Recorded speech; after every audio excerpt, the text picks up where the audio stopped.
എന്റെ ഇഷ്ടങ്ങൾ എന്റെ ഫാമിലിക്ക് അറിയാം. Family wedding centre.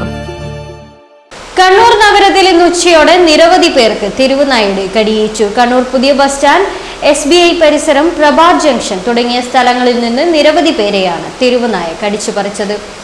+1 വിദ്യാർത്ഥി നീർക്കടവിലെ അവനേത, Fort Road Indian coffee house ജീവനക്കാരൻ കൂത്തുപറമ്പിലെ സിബിൻ, മുഴപ്പിലങ്ങാട് സ്വദേശി അബ്ദുനാസർ, തളിപ്പറമ്പിലെ ഗണേഷ് കുമാർ, കാങ്കോലിലെ വിജിത്ത്, തമിഴ്നാട് ചിന്നസേലം സ്വദേശി ഭാഗ്യരാജ്, മുണ്ടേരിയിലെ റാഷിദ, അഞ്ചരക്കണ്ടിയിലെ റെജിൽ, SBI ജീവനക്കാരൻ രജേഷ്, എറണാകുളം സ്വദേശി രവികുമാർ, കണ്ണപുരത്തെ ശ്രീലക്ഷ്മി, കുറുവ വട്ടക്കുളത്തെ അജയ് കുമാർ, വാരം സ്വദേശി സുശീൽ, കൂത്തുപറമ്പിലെ സഹദേവൻ, കീഴറയിലെ ഹമീദ്, രാമന്തളിയിലെ പവിത്രൻ, കടമ്പൂരിലെ അശോകൻ, നായാട്ടുപാറ സ്വദേശി സീന, കൂത്തുപറമ്പിലെ മനോഹരൻ, പുതിയ തെരു വീട്ടിലെ വിജിന, കൊട്ടിയൂരിലെ സാജു, വിദ്യാർത്ഥിനി കാഞ്ഞങ്ങാട് ലെനാനന്ദ, മണിക്കടവിലെ ജിനോ തുടങ്ങി 20ലധികം പേർക്കാണ് തെരുവുനായയുടെ കടിയേറ്റത്. ഇവർ ജില്ലാ ചികിത്സ തേടി.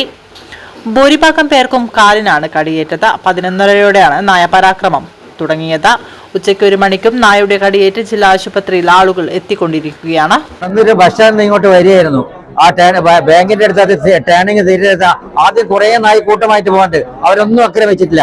പെട്ടെന്ന് വേറൊരു നായി വന്നിട്ട് ഒരൊറ്റ കടിയാന്ന് കടിച്ച്. അപ്പോഴേക്കും ഞാൻ കാല് കുടഞ്ഞ് തുണിയൊക്കെ കടിച്ചു കൊണ്ടുപോയി. പക്ഷെ എന്നെ കടിക്കുന്നല്ല പ്രശ്നം. ജനങ്ങൾ ഈ നാട്ടിലുള്ള ജനങ്ങൾക്ക്, മനുഷ്യർക്കാണ് വില, നായിക പട്ടികൾക്കും മറ്റുള്ള വന്യമൃഗ വില. ഇതൊക്കെ ഗവൺമെന്റ് ഇതിനെ തിരുത്തേണ്ട സമയം കഴിഞ്ഞിരിക്കുക. കാരണം എന്റെ ഒരു കാര്യം മാത്രമല്ല, ഇപ്പൊ ഇന്നിവിടെ തന്നെ ഒരു 10-30 ആൾക്കാർ നായിക കടിച്ചിട്ട് വന്നിട്ടുണ്ട്. ഇങ്ങനെയാണ് ജനങ്ങൾക്ക് ജീവിക്കണ്ടേ. അപ്പൊ ഇതിനെ അടിച്ചു കൊല്ലുക അല്ലെങ്കിൽ കൊന്നു കഴിഞ്ഞാൽ അതിനും ജനങ്ങൾക്ക് വലിയ കേസാണ്.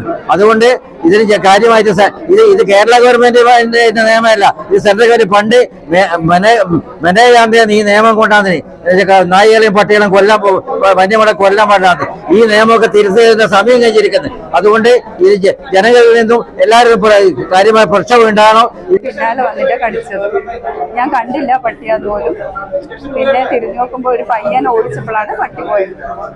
ഒന്നും ചെയ്തില്ല, കണ്ടില്ല, പ്രകോപനമൊന്നും ഇല്ലാതെ കടിച്ചിട്ടുണ്ടായിരുന്നു.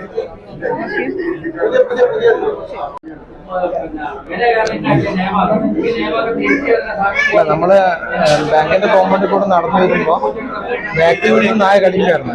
നമ്മളെ കണ്ടിട്ടില്ല. പിന്നീട് മനസ്സിലായത് തൊട്ടു മുന്നിൽ എന്നെ ക്രോസ് ചെയ്ത് പോയൊരു പെൺകുട്ടീനെ കടിച്ചതിന് ശേഷമാണ് എന്നെ കടിച്ചത്. ഇപ്പോ എനിക്കൊന്ന് 10-30 ആൾക്കാരെ ഇപ്പം കടിച്ചിട്ടുണ്ട് ഇവിടെ. ഹോസ്പിറ്റലിൽ 10-30 ആൾക്കാർ വന്നിട്ടുണ്ട് ഓൾറെഡി. ഇപ്പോഴും അത് സ്റ്റിൽ കടി തുടർന്നുകൊണ്ടിരിക്കുകയെന്ന് ഞാൻ മനസ്സിലാക്കുന്നു. ഇവിടെ സ്റ്റേറ്റ് ബാങ്ക് പരിസരത്തും അതുപോലെ റെയിൽവേ സ്റ്റേഷൻ പരിസരത്തും പേപ്പട്ടിയുടെ കടിയേറ്റ് 10-40 ആളുകൾ ഇവിടെ ജില്ലാശുപത്രിയിൽ ചികിത്സ തേടിയിട്ടുണ്ട്.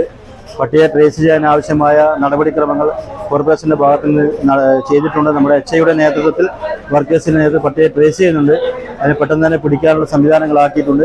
ജില്ലാശുപത്രിയിൽ ചികിത്സ തേടിയ എല്ലാവരെയും അവർക്ക് ആവശ്യമായ മരുന്നുകൾ, സംവിധാനങ്ങൾ ഇവിടെയുണ്ട്. കോർപ്പറേഷൻ തലത്തിൽ മറ്റെന്തെങ്കിലും ആവശ്യമുണ്ടെങ്കിൽ അതിനാവശ്യമായ നടപടി കോർപ്പറേഷൻ ചെയ്യാൻ തയ്യാറാണ്.